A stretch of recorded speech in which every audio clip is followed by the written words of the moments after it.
Welcome to the Take 92 podcast. My name is Sammy Warm Hands. I am your host, and today I'm very happy to welcome back for a second time my friend Ceschi Ramos.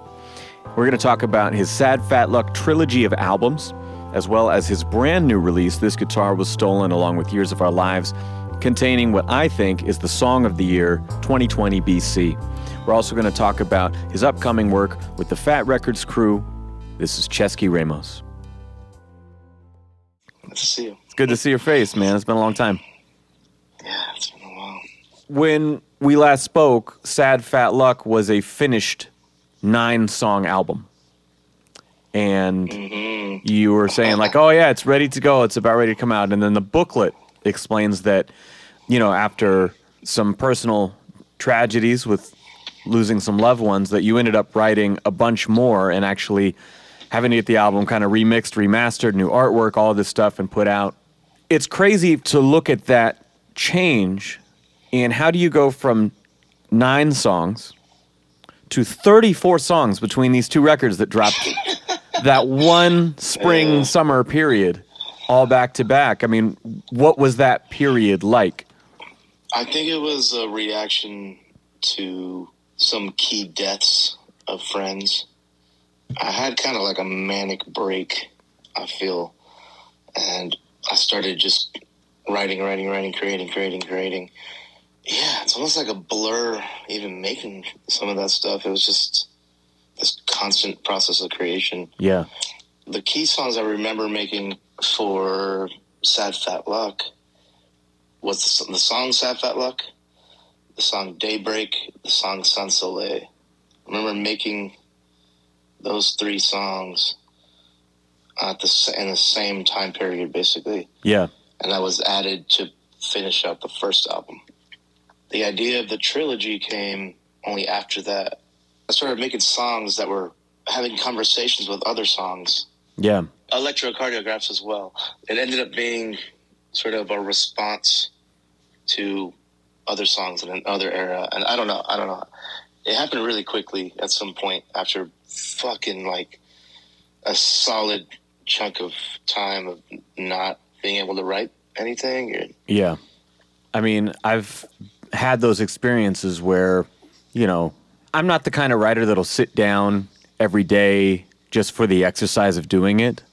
I'm definitely the kind of person that I'll be ruminating on something in my head, and then one day I'll have to sit down and get it out, you know, and yeah, that's much more my... So yeah. I think it was a lot of that. It was a lot of processing all these records, but I'd say Sun Soleil especially was like this vomiting of emotion. Yeah. And you could hear it. I mean, it's kind of all over the place, and it's the rawest record I've ever made, probably.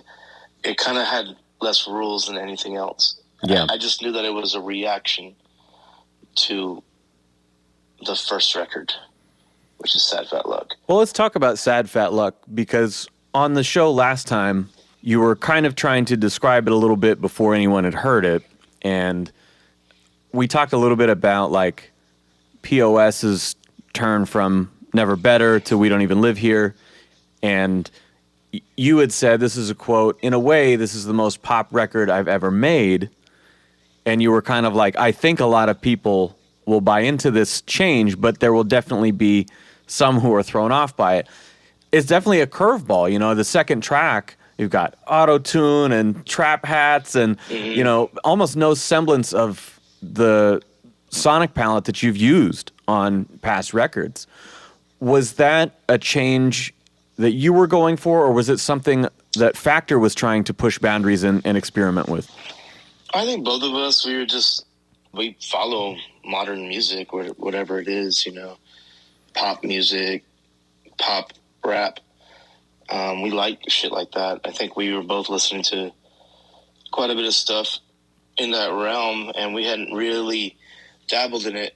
I knew that Broken Bone Ballads, before that, I had purposely stayed away from synth type sounds. It was actually part of the rule, the sonic rule of that album. I tend to have little rules for myself. On Broken Bone Ballads, there's really like one song with synths on it. Factor even had to convince me to put that on the record. Was that Beyond the End? It's Beyond the End. Yeah. Yeah. Listen carefully. Yeah, his production was kind of going in that direction. I had been listening to stuff that was a little more modern, but I also wanted my shit to be taken a little, I don't know, maybe accepted into a realm where it could fit in next to other modern hip hop. You know what I mean? Like where it could sonically not sound like it's so underground. Yeah. But still with my content and my melodies and my lyricism. So that was, in a way, it was definitely on purpose. I think it started with the gospel. When we made the gospel, that kind of opened that door. We had been listening to a lot of like Frank Ocean and stuff like that on tour. That was a big part of it. And I like the juxtaposition. I like being able to do something that's sounds modern and trappy even, and then just hitting with a super raw track like scattered track like electrocardiographs. You know? Yeah. I love that one. Like the kind of the middle section of that record really hits me with that song and Say No More. And I think the standout on this record is Take It All Back. You know, this is Yeah, Take It All Back's another one we made early on. Take It All Back kind of set the tone for what the record could be. And obviously it starts with a fairly modern sounding hip hop beat. I think that's what opened that door. There was nothing on Broken Bone Ballads that even sounded anything close to that. Yeah. As far as beats and stuff. So. Now, if anyone's not familiar with that song specifically, it's basically a 4-part suite that's jammed into maybe 4.5 minutes. It's not super long, but the fact that you kind of shift through all your different styles within and do it, like it could be really abrasive and abrupt and awkward, but it works really, really well. And I wonder, was that a concept that you had, or did that just, oh man, when we get to this part, what if we try that? I mean, what was it part of the process, or was that like, wow, I have an idea of how to conceptualize this bigger piece of music? The concept was that I wanted to make a 7-inch, and I wanted to fit as much as I could on each side. So I was like, okay, I've got these little pieces of songs. I had that punk kind of part, the head in a lion's mouth. I had that part written. I had the first rap written, and I was like, okay, we can get one side of this 7-inch could be 4 minutes long, and the second side could be 6 minutes long. Yeah. It was just for fun. We were just trying to put it together like that. It was like every minute there'd be a change.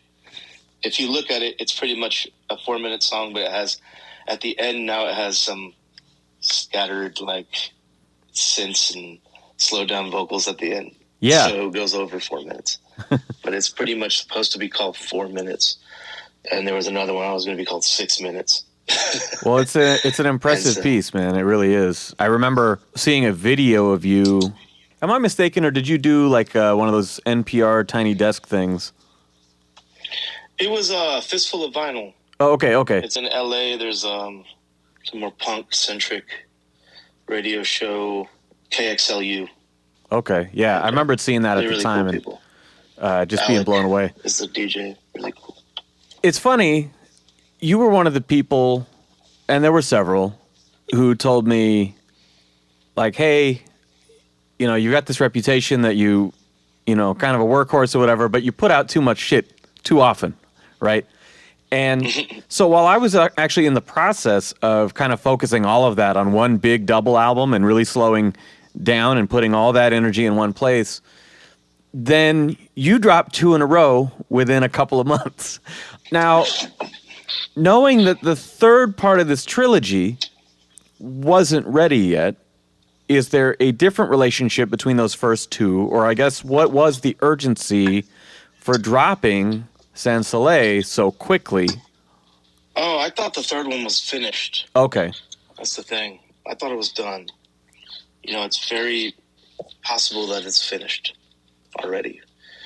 We got a little delayed with Sans Soleil as far as scheduling because I was on tour all the time.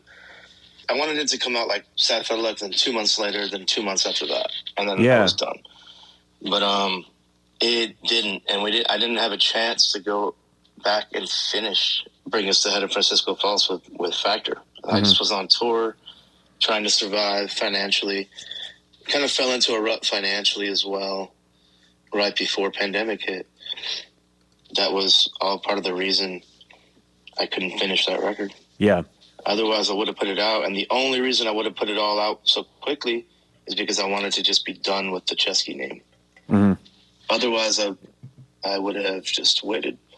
I really just wanted to put it out as a trilogy. Wanted to give some people some breathing room between them so they could kind of ingest it and take it in.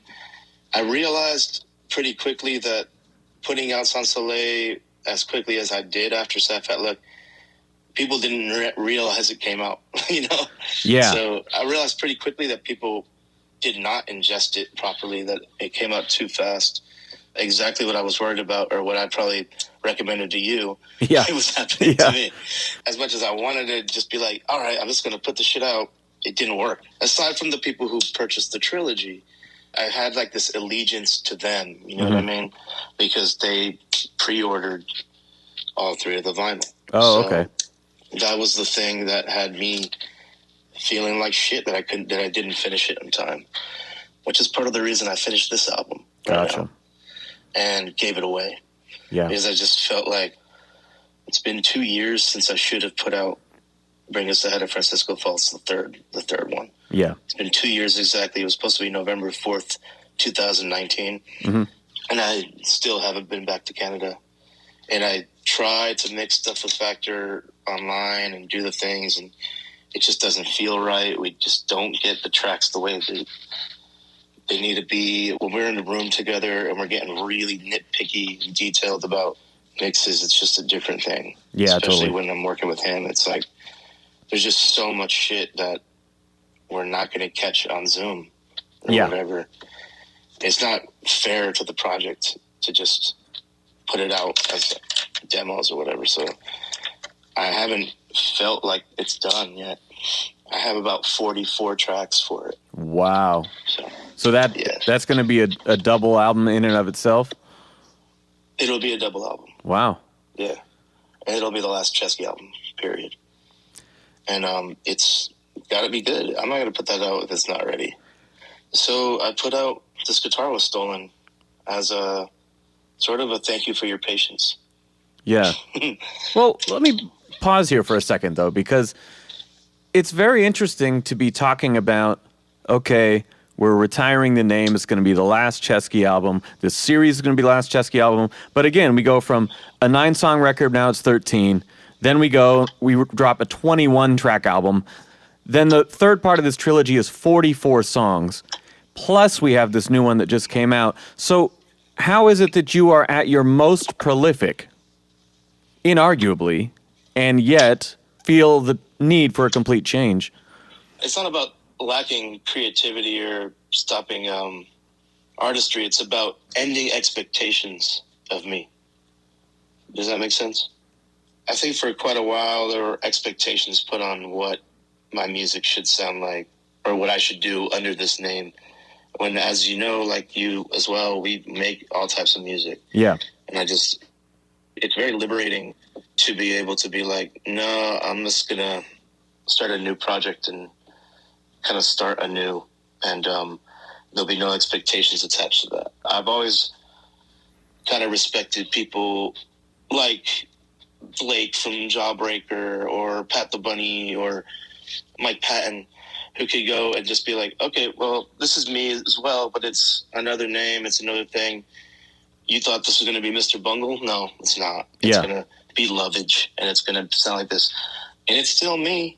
It's just not going to be what you expect from Ceschi. And you after this. In your opinion, those things do not coexist. You can't have these other projects and Ceschi. You need the full cutoff in order to feel that freedom. Another part of it is to make a discography I'm really, really proud of and not keep milking one thing or one sound. Or I just look at it as a whole piece of art, like the whole discography. That makes sense. You know, I love certain bands like Guided by Voices, right? Where they have like endless albums, like 50 albums or some shit, but I don't listen to a lot of their albums. So maybe I'll check out some of their stuff, but I can't claim to know every single Guided by Voices album. You know what I mean? I go back to a partial discography. I think I want to keep my discography pretty tight. Yeah. Something someone could go from beginning to end and kind of ingest without like skipping too much. Yeah. I think this is about as long as I want to go, if that makes sense. Yeah, that's fair.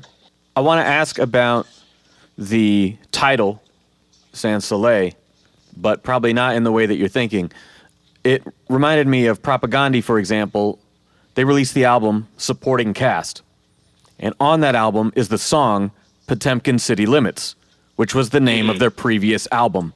So Sad Fat Luck has the title track from the successor. Yeah. And you mentioned that these albums are referential and they kind of have a give and take between each other.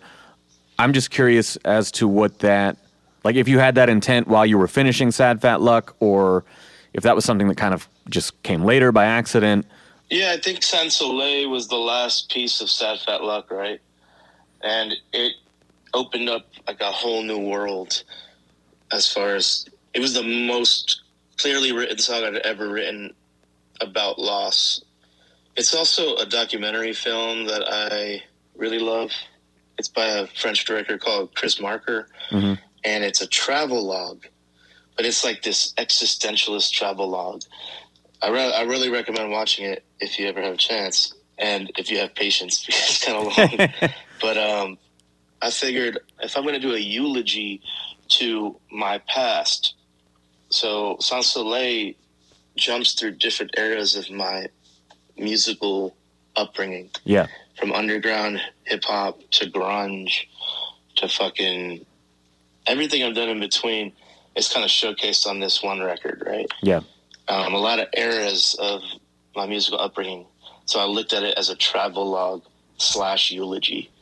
And I thought that name would be the most appropriate for it. There's a lot of references, not just to Sad Fat Luck. There's tons of references scattered throughout the record to my influences. Yeah. So there'll be a reference to the Pixies, for instance, and then a reference to Of Mexican Descent and Project Blowed, and then there'll be a reference to having Yoni from Anacon rework electrocardiographs is a reference as well. Like having him on there is purposeful. It's like all of it is just a reference to my upbringing musically. Yeah.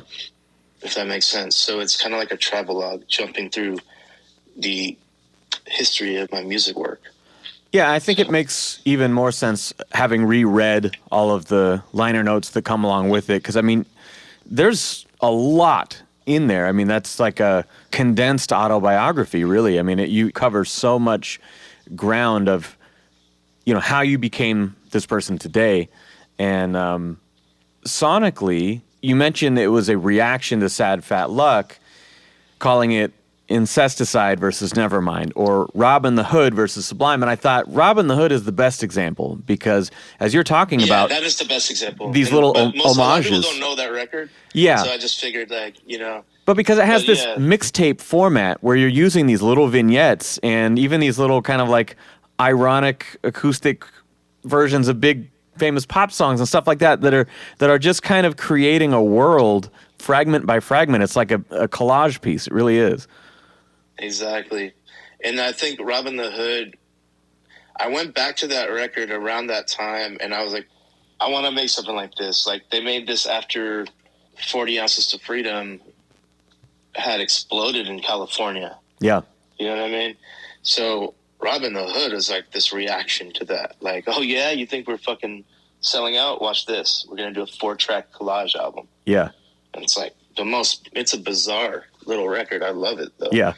And yeah, I think that had a big influence on me when I made Sans Soleil. And I knew it would be this record that, you know, maybe it would be the least talked about. But for some people, it may be the best. You know, it's just turned out to be that way. Like some people who really, really fucking love it, they love it because they get it. A lot of people don't get it. I love Robin the Hood. I fucking always talk about how Sublime is underrated because of that. They might have amazing hits and, you know, party songs or whatever, but... Nah, it's the experimentation, really, you know. Yeah, the experimentation, the rawness of that record. Think about Pool Shark. Did he really have to do 2 versions of Pool Shark on that record? Yeah.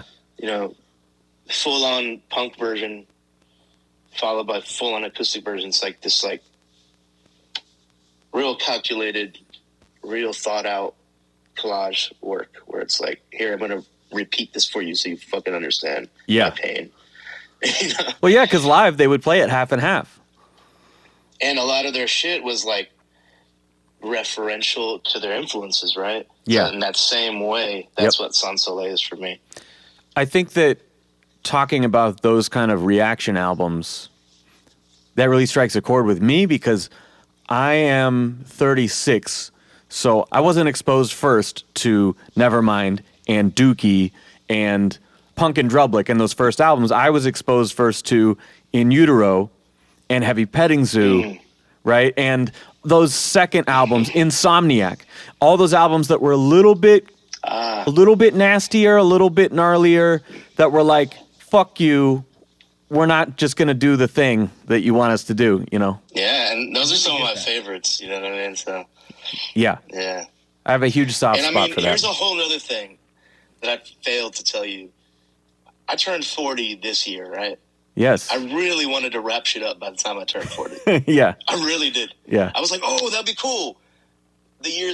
My age is 20 to 40 years old, and that's a wrap. Yeah. That's a wrap. That's the whole discography of what Ceschi music is. I was early 20s when Fake Flowers came out. So what you're hearing on Fake Flowers is me around 18 to 20 years old. And what you're hearing on my last records is going to be me around 40 years old, or 39 to 41 years old. Yeah. So it's about 20 years, and that's that snapshot. I like that. You know? There's a song on this album called Red Emma that reminds me a bit of when Brian Wilson wrote Caroline No. And he says, where did your long hair go? Where is the girl I used to know? Being a very referential album, I just wondered, was that a through line for you at all? It's in one of my favorite albums of all time. Yeah. Pet Sounds, yeah. I don't know. I do have to say about that song, though, I don't necessarily want to speak about every piece of that experience, but I was with Ross Norton, Kid Dead, rest in peace. He just passed away a couple months ago. Yeah. In Nashville. And we were just fucking around in the studio, and that song came to me. He had like a shitty electric guitar sitting around his room, and I literally just wrote that song on the spot. Wow. And he recorded it for me, and that's the version you hear. So, yeah, I don't know. I do think Brian Wilson is one of my favorite songwriters, and I studied a lot of stuff, so I wouldn't be that surprised. But, yeah, it's kind of in that same... It's the same idea about caring for someone so much, even after you've left their lives. Yeah. You know what I mean? Like, even after you've left the relationship, caring for them a lot, and just... It's kind of hard. It's kind of like breaking me up even thinking about. Yeah, man, don't worry about it. Here's what I wanted to really ask about that, because I'm glad you mentioned Ross, because I was like, oh man, this song really hits me, right? And I start going to that page in the book, because I was reading the essays while I was listening. And I pulled up that page and I was like, oh wow, you recorded this at his place. And I thought, for an album that's all about, there's so many moments of eulogizing people who we've lost here. I've written my fair share of those kind of tribute songs as well to people who are no longer here. And I wonder if you share sort of my romanticized view of music and how we can live on through our creations a little bit. Like, for me, I think that's a little bit of why I do it. One, it helps me process these things, but also it's just a thing that when you want to think about a person, you can pull this up and they'll just always be there in some way. Is that something that you share? Absolutely. I mean, that's the whole of that record and the new guitar record. It's like, I write in the liner notes of this new album, guitars have been stolen from me, but they're still on record. Yeah. And what that means to me is that not everything can be stolen from you. They still live on in records. Sans Soleil is a collection of snapshots, a travelogue of life. I look at all of the records I've made as just snapshots of periods of my life. Yeah. Sans Soleil is specifically very self-aware and aware of its place amongst the collections of snapshots. Yeah. You know what I mean? So, yeah, I do romanticize music in that way. I do feel like, you know, They Hate Francisco Faltz is this version of me, this era of my life, recorded. Yeah. Carved into stone in its own way. Yeah, these songs remind me of people directly. These songs remind me of moments directly, remind me of periods in my life of development. Yeah, I do feel the same as you. I think sometimes while I'm making an album with somebody, or even just talking about the process, one thing I like to point out is just the word record. You know, we are in a way documenting whether it's this song, this period in your life, this feeling, whatever it is. But I like to sometimes just think in those terms because it's easy to get caught up in the minutia and all the little details and making it perfect. And sometimes for me, I got to think like, but is it real? Does it show, you know, like, does it just show the thing that we're trying to express here? And sometimes that's more important, you know? Exactly. I think that was kind of I remember showing some of these songs to Radical Face when I was wrapping up the collage of what Sans Soleil is. Yeah. And I was like, yeah, maybe I'll re-record some of these voice memo tracks. And he's like, no. That represents exactly what it needs to. Yeah. Leave it as a voice memo. That sounds great. And this is a person who's like a top-notch mixing engineer and does shit for movies. And Yeah. And he was like, no. It represents exactly what it should. Keep the moment, you know? And he kind of helped me move on with that project and be like, okay, I'm going to let this go. I don't have to make this sound all perfect because, first of all, look at your earliest work. That shit was done on like 8 tracks and stuff, you know? Like, it's a sort of also a reference to the rawness of that. So It's strange because when I re-listened to our past episode, there was a reference to this person as well. But in what you just said about keeping those voice memos, it reminds me of the liner notes for Christina Aguilera's second album. When she was trying to break out of that, right? And she did Stripped, and it was, you know, a totally different thing, and trying to empower herself and take risks and challenge expectations. And she wrote in there that Linda Perry had to convince her to keep the scratch tracks and release that. Like on the big singles for that record, they're the scratch tracks. And I was like, man, Beautiful and that's stuff. Yeah. Like that one, and I think Voice Within. But yeah, all those really like heartfelt songs that changed her whole career. Linda was like, no, we're not redoing that. Are you crazy? Like there's so much heart in that first time. That's what we're using. And yeah, that just came back to me as you were talking about it, of like, those can be the most special, memorable songs, you know? Yeah, I mean, there's something about letting that go that's so liberating. I did feel very liberated by making that record. Just, I don't know if you notice it, but, you know, a lot of times I'm very, very meticulous when it comes to structuring an album. Yeah. Even if it sounds like, oh, that sounds kind of wild. It's there on purpose, kind of.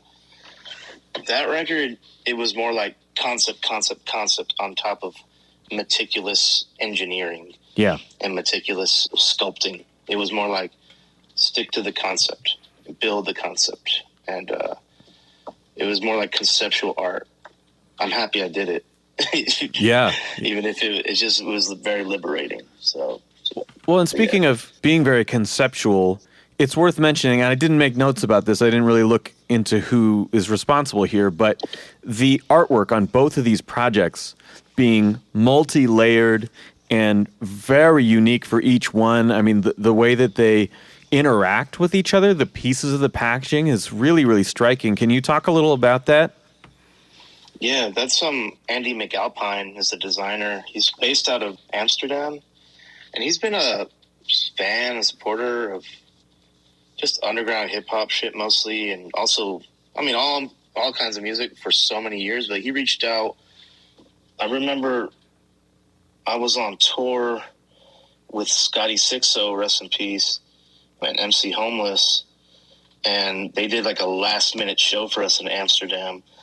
We got to meet, we became friendly, and we just became homies and started just talking a lot. He was like, he's putting his name in the hat to design whatever my next project was. Yeah.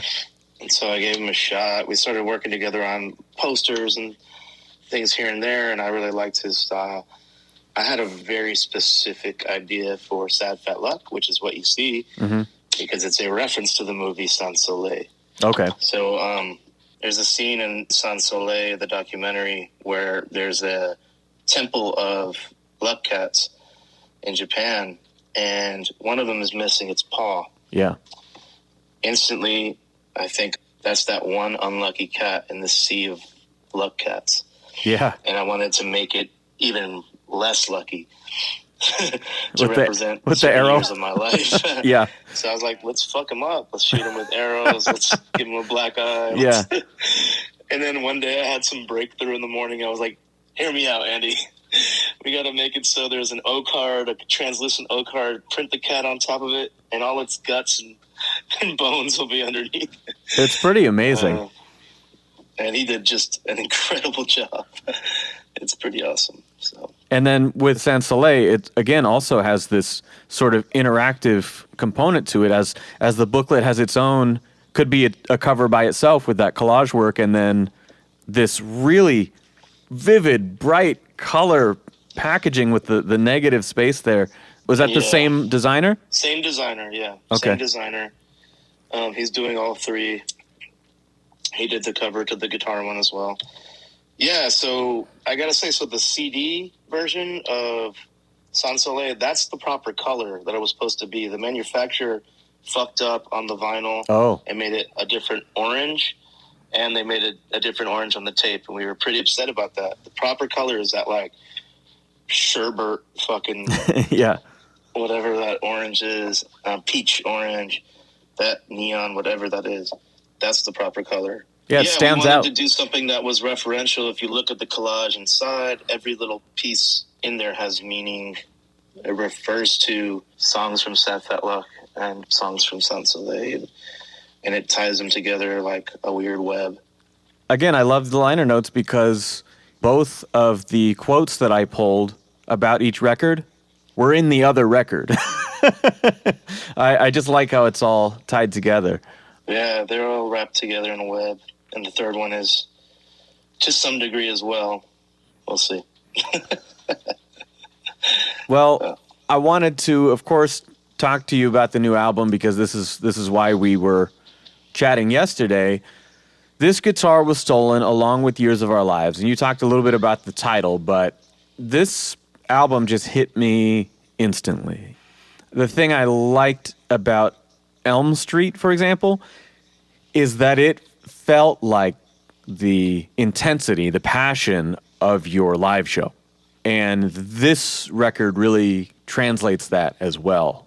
Just right away, the vocals on Long Shot are just cutting right through me of like, oh my God, yeah, this is my friend Ceschi. You know, because like sometimes we're about the big production or we're about the way we're affecting the music, right? And this one, it just has such a great direct approach that it just knocked me right over. Yeah, I think there's a few reasons why I just put it out like I did. Yeah. You know, part of the reason is that I really was shooting for the November 4th date because I had told people November 4th, 2019. Yeah. Another reason is that I didn't want it to sit. I felt like as much as I worked on this record and did a lot of versions of the same song for myself to hear, I wanted to just capture an energy. Yeah. You know what I mean? When I stuck to a version, it's because it captured the energy that made sense for that song. So I also want to just put it out there and for people to feel that energy as quickly as they could. And we have that privilege with modernity that we could just go and like put an album out tomorrow, you know, when it's done. It was literally mastered 2 days ago or 3 days ago. Wow. I just put it out yesterday. So talking about energy, are you recording your vocals and guitars simultaneously just for that live feel, or are you multi-tracking those? It was mostly done live. Yeah. A lot of times I did both just to see which felt better. Yeah. Yeah, I mean, I was a huge pain in the ass to these guys. And I would go in there and I'd be like, all right, I'm going to take an hour and I'm going to do like 7 songs. And then I'll come back next week and take an hour and do 7 songs. I'll come back next week, take an hour and do 7 songs. It's like a process like that. Yeah. And then I'll be like, here, I'm going to take an hour and do 7 guitar tracks and then do some vocal dubs on top. It's about half and half. I do my shit the same way, actually, where it'll be like, all right, today we're doing guitars. I'm going to play all of them in a row, and then I'm going to set up the other amp and play all of them in a row again. Like, I just like to dive in and fucking do it, while you're feeling it. Yeah, it was kind of like this thing where it was trying to capture moments. That's all I cared about. It wasn't about the exact perfection of the playing. It was like I wanted to capture the voice breaking at the right time. Yeah. You know what I mean? It's not like I couldn't perform it right. There's probably 7 versions of the same song performed just fine. Yeah. But if the voice wasn't breaking or the intonation didn't quite feel raw, I didn't keep it. Yeah. So it was about just trying to capture energy and not go back and back and back and try to dub it. It's more about like, if I don't get it in these few takes, then I'm going to move away. Yeah. And come back to it some other time. In fact, with Not Off, which was one of them. That's the kind of punk rock one, right? Yeah, it was one of the more difficult ones to capture because I was like, there was versions of it where I sang it kind of like perfectly and clean and high pitched and kind of like real clean. And I was like, that's not right. And there was versions of it and I sang it real punky and really, really, really raw, like with my lost voice. And that didn't feel right. It was about, and even though they were all kind of right, yeah, it was just about like, what version of this do you want to put into the world? And I got pretty picky about that. It was more like, what version of this energy do you want to put out there? And in some cases, like 2020 BC, it was the first take live. Yeah. I only did that song twice ever in the studio. We did it first take, I got it, and then I was like, let's do it one more time just to make sure we don't do it better, and we didn't. So that's insane. That song, if anyone hasn't heard it yet, this is an 8-minute epic that when you dropped it, I don't know, a week ago or something, I just happened to catch the post and pulled it up and was like, oh, this is a long one. And I was like, okay, well, we'll try it out, for a second. I can't even remember what I was doing. I was probably editing the podcast or like I was in the middle of something and I just happened to see it. I was like, all right, well, let's pull it up on the computer. We'll listen to it. Thank you. And then I see how long it is. I'm like, okay, I'm not going to get through all this right now, right? It's like a podcast. But I stopped what I was doing entirely. I listened to it 3 times in a row, and then I watched the old like acoustic demo version, and then I listened to this new one again. And so I listened to that shit 5 times in a row, and I don't do that. I will listen to an album front to back. I will not put a song on repeat. I do not cherry pick a song, but that is just what I wrote in my notes here is that it's just an astonishing composition. I think what I texted you at the time was like, I know a lot of people conflate length with depth, and they think like, oh, because I made this big, long, fucking bloated record, that means it's important. Like, but no, like this was every word, every chord felt so urgent and so necessary. It doesn't drag. It doesn't feel like self-aggrandizing or anything. It almost takes what you did with Take It All Back and applies it to the context of an acoustic song, Like, okay, let's do something with big movements and stuff like this, but it's in many ways a more cohesive piece of music. You said this took 7 months to write. Is that correct? Yeah. Can you take me through that process at all? This is really an accomplishment. Yeah, so the whole first part of that song kind of instantly came to me. That's not quite true. Okay, so I was dabbling, I'd say March 2020, the beginning of March 2020. There was a couple of days when I was home. I started messing with the first riff. Yeah. Ding, ding, ding, ding, ding, ding, ding, ding, ding, ding. I came up with like 3 of the riffs, right? And melodies for the riffs, but no lyrics. I'd probably have like 10 scratch roughs of just those beginning parts on voice memos. Then fucking COVID hit, and I was stuck in LA, and I remember essentially being like, I want to write about... I thought it was very interesting to see all of us in lockdown. Yeah. And all of us kind of following the rules. Even though it was just on some like observation shit, like, oh, they tell us to sit and we're going to sit. Just on some observation shit, I started noticing that. Yeah. They throw us a bone, we're going to run for the fucking bone, you know? I was like, okay, I want to talk about the domestication of humans. Yeah. About the control of humans. And that has nothing to do with a political stance, honestly. It was just an observation. And I remember talking to Pat the Bunny about that on the phone. I was like, yeah, like I've been writing all these words about this concept, this essay, essentially. And I want to fit it into a song. And he's like, that's how I write too. But he's like, the challenge is like breaking it down to the point where it's doesn't sound like you're just babbling a bunch of fucking words. You know? Yeah, yeah. So the beginning part, I pretty much had the beginning part written by the end of March. So anyone absolutely certain that they understand everything. Even that line, it took me like, I think I rewrote that 5 times. Yeah. You know what I mean? Like just little lines.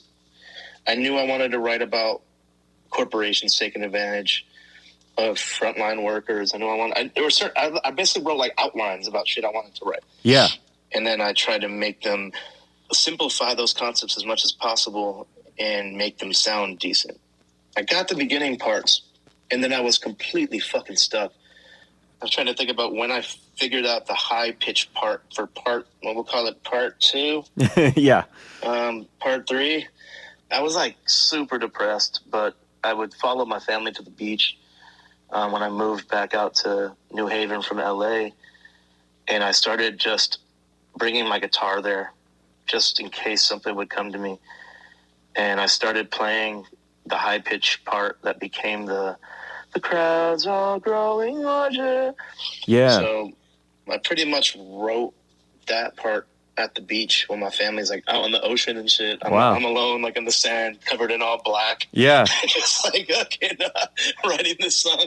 And then I remember going on a kayak, and then I started singing the part, we are all entrapped by fear. I wrote that being out on a kayak just in my head. I came back to fucking shore as quickly as I could. Yeah. And put it on a voice memo. So yeah, it took about from March into early fall. Yeah, I'd say from like March to October. By October, I'd finished the song, I think. Something like that. That's amazing, man. And when I say this, I'm not trying to say like, oh, look at me. But what I'm trying to say is like, when you hear a song that speaks to what you're feeling and thinking already, you know, or like you kind of feel a kinship with the person that wrote it and the message of like, oh, I wish I had thought of that or something. But I told you, I felt this kinship with a song that I wrote in March 2020. And I even recently went back, because we're about to record the album right now for Dead Fucking Serious.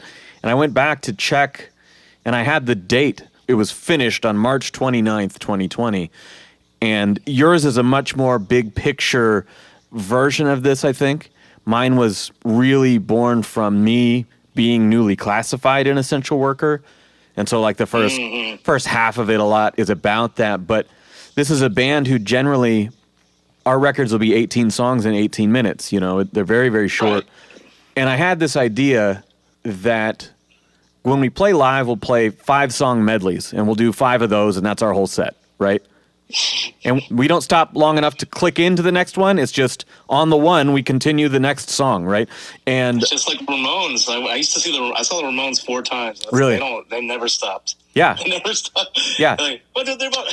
No stopping, no talking, and usually when we play live, by the time we finish, people are like, what the fuck did I just see? It's so nonstop. They're like, they can't digest it right away.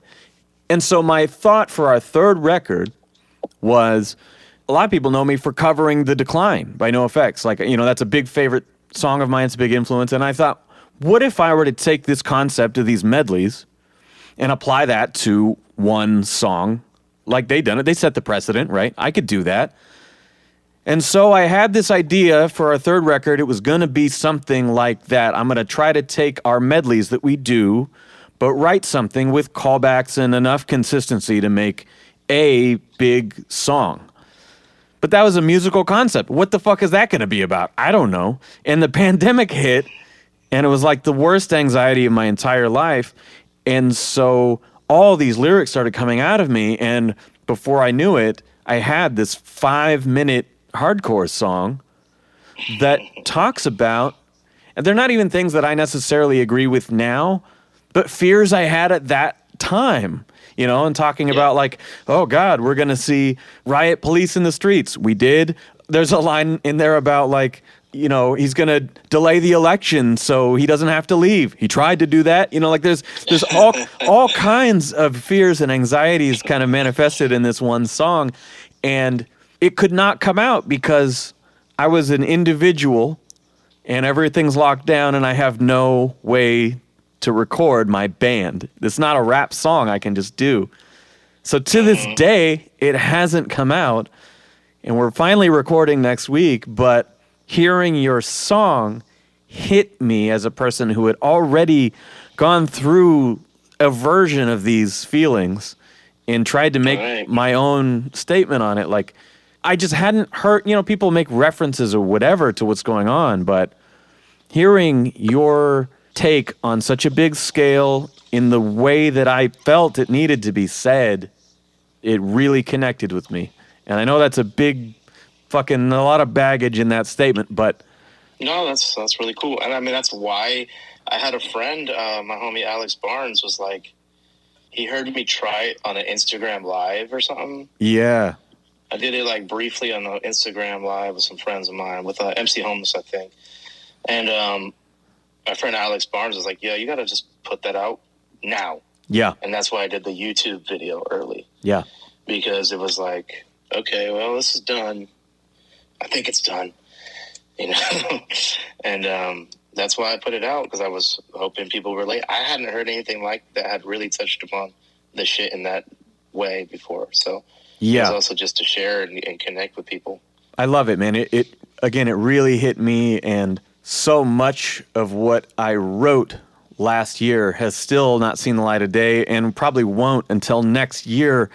And so I have a hunger for music that speaks to that, because I'm sort of trapped in this limbo, you know, like you can understand with Bring Me the Head, you know, like of just, it's like, God, I'm ready to share this with you, but it's so fucking frustrating. It's not there, you know?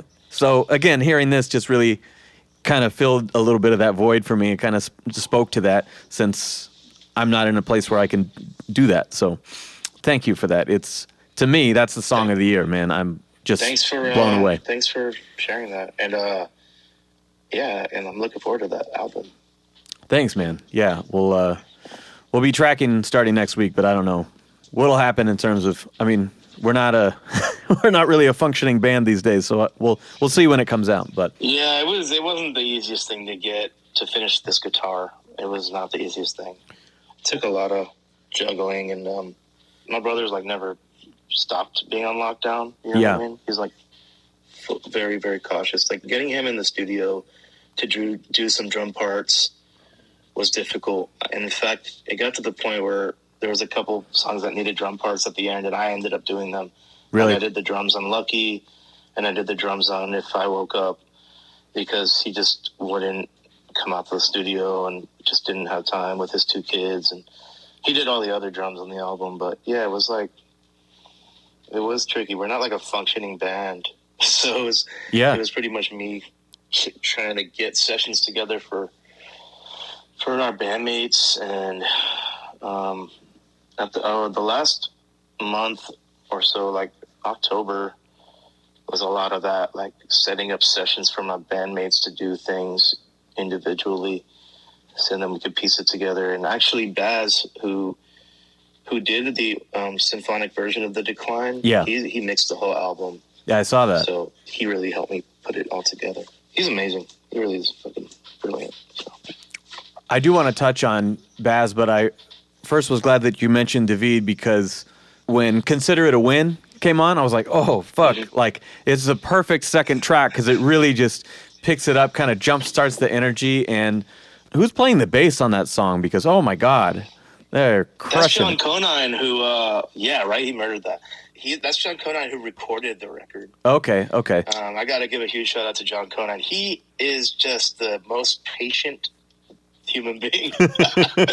He'll just like smile when I'm doing like okay, I didn't quite capture the energy. He's like, you played that perfectly. And he's like, just takes little notes. Like I remember I probably wouldn't have picked the version of Reminders that he picked. He's like, no, you played it perfectly the second time live with no overdubs. He's like, this is the version I like. Like, so he helped me produce as well to some degree. He's a real patient, awesome dude. And his studio, he has like an analog tape studio, but everything's flowing into Pro Tools, but he's got all types of cool analog equipment. I think the warmth of that is captured on this record as well. So, which is pretty cool. Yeah. I mean, I do want to talk about some of the instrumentation because, I talk about the energy with the full band and the drums and everything, but conversely, Teach a Rat to Fish is like double time, energetic rapping with no drums. And very, we talked about Beach Boys a little bit. It's got a little bit of that quality, or a little bit Beatles-esque quality of the way that you've got all these really pretty layers in the background, but it's very mellow compared to what you're doing, So there's a contrast in energy I like. Thank you. Yeah, it's kind of like chamber rap or some shit. Yeah. I don't know. I wanted the lyrics to really stand out. Sometimes it helps when there's no drums. Yeah. Yeah, that song has vibraphone, accordion, banjo, cello, viola, piano. Jeez. And rap. It's just gorgeous. Guitar. That kind of instrumentation on some of these songs, it reminds me of my friend Leo London, who was one of the first people that I sent 2020 BC to when it came out, because he's a brilliant songwriter. He draws a lot of influence from, that era in the 60s. And he's not really a rap dude, but I was like, dude, if anyone appreciates the songwriting, like the craft in this song, like, you're going to love it. And he was just floored. Really? That's cool. So when I heard the rest of the album, I was like, oh, damn, he's going to like this, I think. So I sent him a link to it. Oh, that's cool. I just found out Laura Jane Grace really liked the record. Oh, wow. The 2020 BC. That's great. I played it on her. Yeah, I was pretty psyched to hear that. She had some nice things to say about it. That's awesome, man. And Chuck D retweeted it too. Fuck yeah. So it's just a funny combo. It's like our little both worlds popping up punk worlds kind of colliding, That's amazing, man. And as punk rappers as ourselves, it's like, it's kind of the coolest shit. Yeah, that's as good as it gets, man, to have it truly appreciated by both sides, It's like, okay, I'm doing something right. And it's funny because I talk to Fat Mike like every day, but he's just like, record sounds good, man. He won't say anything more. He's like, let's focus on the other shit. Yeah. So funny. Well, you mentioned Baz, and we had talked a little bit about you spending time with Fat Mike and I believe Sam from Get Dead. Yeah. I'm just curious what you've got cooking with the Fat Camp, if there's anything you can talk about there. Well, I would love to go to Fat Camp. That was one of the first things I told Fat Mike. I was like, dude, if you're going to make me a rock star, send me to Fat Camp ASAP. He's like, no, you got to finish this record. Why is there not a comp called something about Fat Camp? Like, they got all those fat names. It's the most obvious one. I literally want to go to Fat Camp. Like, give me a place where I could just, like, I don't know, do yoga every day or something. And, like, not eat carbs. But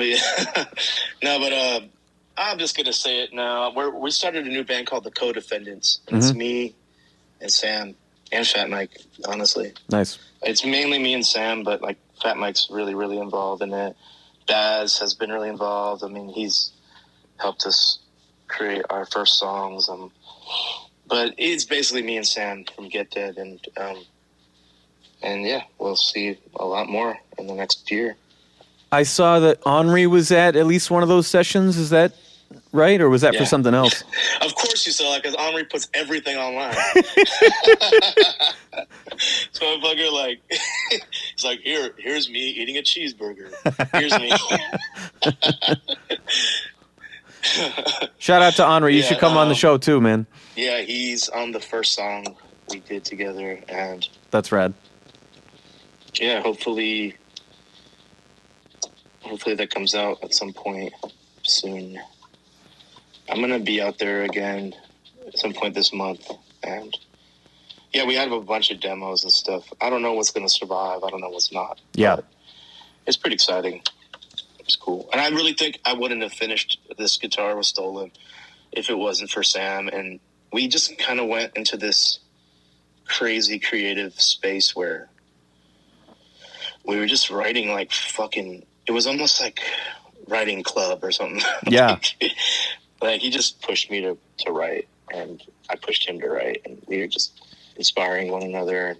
And Fat Mike as well. He kind of like, he came with riffs or ideas or changes, and we just like kick it and bounce ideas off of one another. And it's still so early; it's hard to say, but yeah, some pretty cool shit's coming out. That's exciting, man. I'm probably not even supposed to tell you, honestly. Yeah. Well, you're telling everyone at this point, so I can cut it out if you want. Fuck Kate. All right. Well, the last thing that I wanted to ask about is the closing track on this new album. It's called Lucky to Know You, which I've only got through the whole album twice so far because, like I said, I had to kind of brush up yesterday on everything. That's a short song. It's like a minute and a half. And in no time, I felt myself choking up hearing it the first time. I think I'm probably assigning, meaning from my own life in the way that we do when we hear an emotional song. It all hits us for different reasons. Can you tell me what that song means to you? Yeah. Yeah, that one was...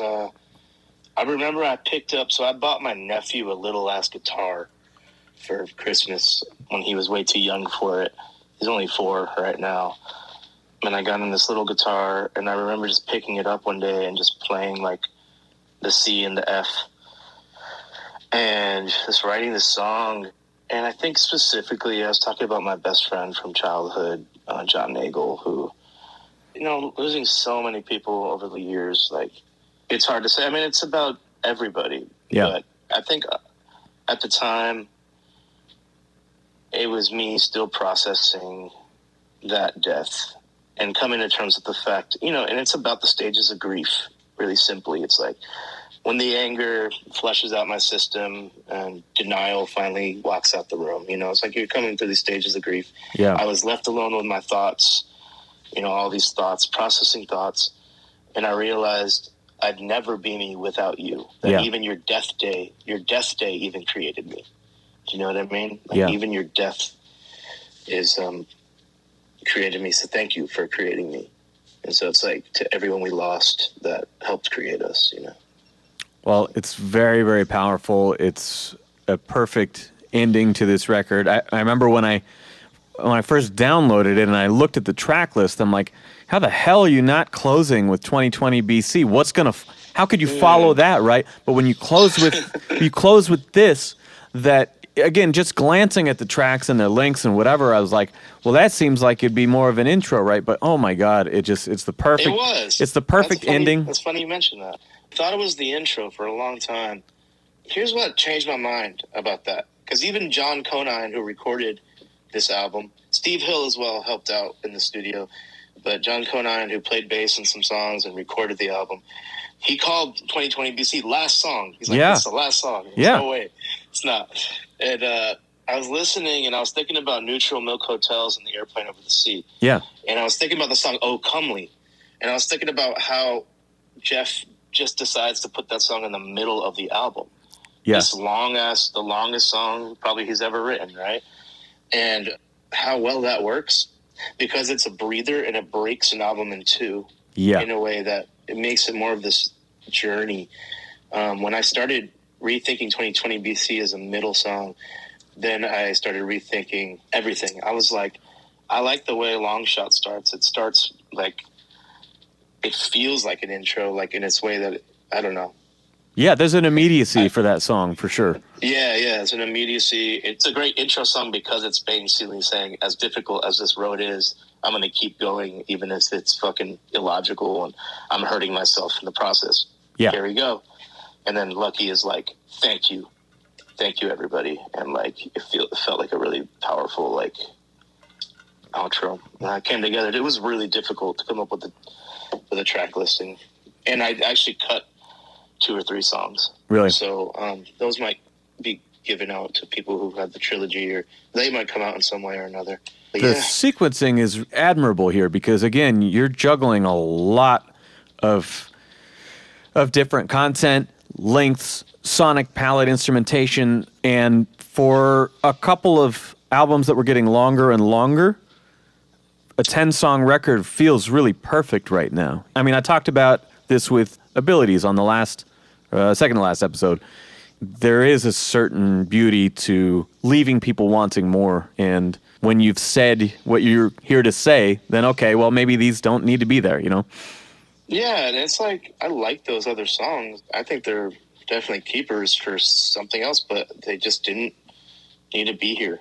Yeah. And, I mean, it took a lot of, like, listening, long walks, reordering, and, but yeah, I eventually was like, this is it. So, and I probably only decided that like a month ago. Yeah. I mean, that's how it goes, man. The final stages is all about deciding, you know, what version of this that people are going to consume, you know, because it's been this big, messy thing in our head up until this point where now it's a real thing. Okay. So what's it going to look like? And I kind of love the fact that nobody aside from Baz and Sam, maybe a little bit, aside from a couple people, nobody really had heard any other version of this. Yeah. It just kind of came out exactly how it was supposed to. It wasn't like demos were floating around or whatever, you know. It was like, it's just it. There's something really cool about that. Yeah. I'm not questioning myself anymore. Yeah. So now that it is out, you mentioned that eventually we'll be able to get our hands on a real copy of this record. Yeah. I struggled with that. I was talking to Soul about that actually, like not too long ago. I was kind of like, damn, should I put a pre-order up? I think people are going to want the vinyl, but I don't want them waiting a year because, as you know, vinyl's just taking like 8 to 9 months to press right now. And we don't have all the artwork done for the insert. So I was like, this is going to take fucking 12 months, basically. And I don't want to make people wait that long. I'd rather just like put it out now. Hopefully people like it or love it, and get the vinyl made and get the CDs made with time and put them out online when they're done and in my hands. You know, it's kind of my plan. Okay. I felt like I kind of had to ask that, I had to work that in some way, because the most recent song that I wrote is kind of about the deterioration of the music industry and how it's really common now to drop a surprise album and then so everyone who listens to your shit for free gets it, but the people who want to pay money and get the real thing and pre-order it don't get it for 6 months, like you said. And so through this conversation, I understand the significance of the date, the urgency of the songs. I've got enough context here to kind of get the decision here, but that was something that always gets me as like a physical media dude. Like, I can't tell you any other time that I just paid to download someone's digital album, but I did for this because I liked it, you know. Oh, thank you. You didn't have to, you know, like if you could have streamed it, and you know, that's why I made it free as well. I was like, hopefully you guys like it. You can have it free. Thank you. For everyone who donated, I'm fucking amazed, honestly. But an amazing reaction to it already. But I didn't expect that at all. And I just wanted it out immediately. I just felt like it felt like an urgent project for me to get out. Yeah. And for me to wait on the physicals would just be, it would be a lot of waiting. And, I've never done a record like that. As you know, I've always like planned a lot ahead of schedule. But, well, I love the songs, man. Attempt. So. It's very, very, very well done. I love these songs. Congratulations. Thanks, Sam. And yeah, congratulations on everything you've been doing too. Your books, like everything you've you're a workhorse. It's like, I love singing it. So thank you, man. Looking forward to the hardcore record. All right, that is our show. Thank you guys so much for listening, and huge thanks to Ceschi for being my final guest of the year. I do want to just quickly apologize. It was supposed to air last week. We got a little bit off schedule just for everything going on around the holidays, so my bad on that. Also, we addressed off air, but both Ceschi and I had just woke up for this appointment, so started out a little bit sleepy, but I think we got some great content, especially talking about this song, 2020 BC. This is Ceschi.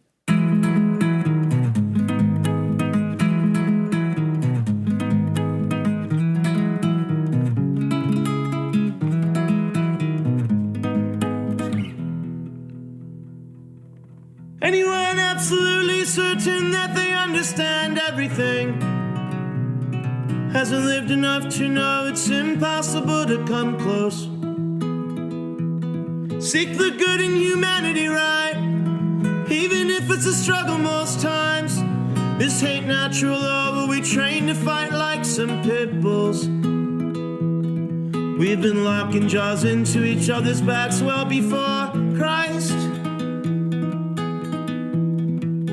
Is that what it takes to survive? Who taught us how to survive?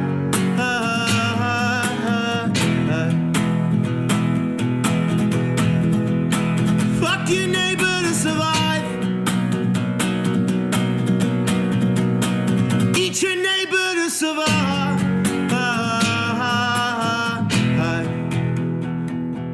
We were hiding our faces long before pandemics arrived. Many heartbroken backs working for some charismatic demigods who raise minimum wages to build company loyalty. Watch their employees die left and right. Bosses' profits grew up for lost lives as they smiled for media commending philanthropy. We've been glorifying wealth and greed and sociopathy. It was packaged and sold to us as the American dream. Splintered working class people to weaken our communities. Fed us our siblings' meat and convinced us that it was healthy. Then told us that we were born free. We were born free to kill each other as we please. We were born free. We were born free to spread incurable disease. So much history manipulated by mythology.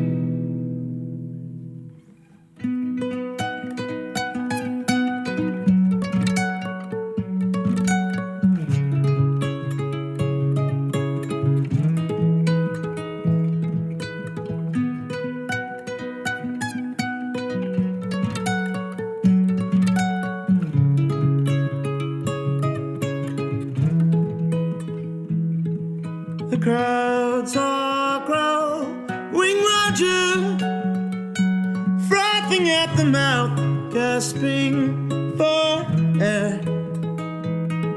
Dogs barking in unison, bursting throats open though no one hears. We are all entrapped by fear.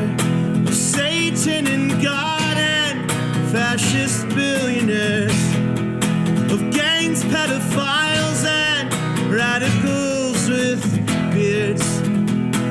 It's hard to calm down all of them. Reactionary friends making funeral arrangements 50 years before the deaths. I know it's true. The world we knew has changed and it's painful to face what's new. We have been grossly underfed for domesticated pets, craving love and attention, satisfaction's hardly met. I know it's true, the world we knew has changed, and it's strange to face what's new. So each generation complains of the youth, saying things were much better then. Please show more proof.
Apathy's held me in captivity with the rest of the pets, growling at nothing.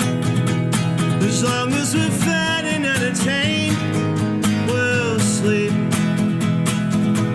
Our brains all crave dopamine, pounded by information shared endlessly between ephemeral memes, sexual fantasies, conspiracy theories, videos of bodies that were killed by police trained to protect the power of ruling elites. No justice on these streets, just more people screaming, screaming, screaming. Are we wasting our years putting faith in something when we've always torn apart all that we've loved? From our hearts to our arms, to movements, to families, to each other, to the planet we all live on. This ain't no song about peace. Those are easy to sing, but hard to believe. It's tough to trust human beings, but don't blame us for how we were trained to be. We were only born free. We were only born free. We were only born free.